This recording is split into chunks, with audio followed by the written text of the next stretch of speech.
Hello，大家好，欢迎来到《圣斗士星矢圣衣神话》玩具分享的第73期节目。那今天我们继续来说冥界三巨头。那今天给大家带来的这是天贵星的 Minos 这一款玩具发布应该已经差不多15、16年、20年的时间了。大家可以看到这个盔甲非常的亮啊，就因为它其实是一个塑料的肩甲，保持了非常好的盔甲亮度。这个是我没有想到，因为一直放在柜子里面展示这一款玩具的盔甲覆盖力实在是太高了。高到你根本就没办法把玩它的四肢，只能这么站着，站立还有问题，一定要背靠一个什么东西站着。它那个铁脚的底部不是很平整，这个是这一款玩具最大的问题。就是圣衣神话一旦是有翅膀的角色，基本上站立都是有问题的。为什么万代才会出支架这么一个我觉得非常毫无意义的东西？而且支架放在那里确实是对角色的观赏有碍的一个东西。这一款米诺斯呢，脸雕其实做的非常的差，它不像拉达曼迪斯，它有后续的补救方式，那就是一个胸像，这个头盔和这个头发基本上就把头雕全部都遮没了，你基本上看不到这个家伙脸是长得什么样子的。那盔甲其实我觉得倒还好啦，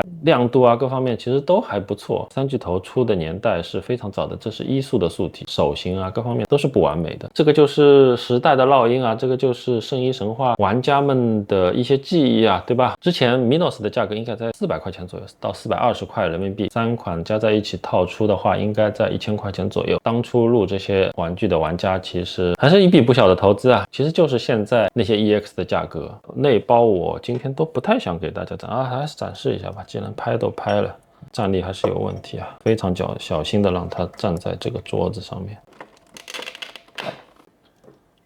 大家可以看到啊，内包其实没有什么东西，你如果不戴头盔的话就非常的难看，把所有的盔甲都穿上来掩盖它本身素体雕刻的不足吧。头发也是非常的 ugly， 不过是老物了，那现在基本上都是二手的，像这种就是大盔甲的 EX 肯定做的要比现在老的那些东西要好。其实老的这些是可以淘汰的，或者是你把它放成圣衣形态，我觉得放成圣衣形态是对这些老物件最珍重的一种归宿吧。那这一款天贵星的 Minos 就介绍到这里，谢谢大家的收看，我们下期节目再见，拜拜。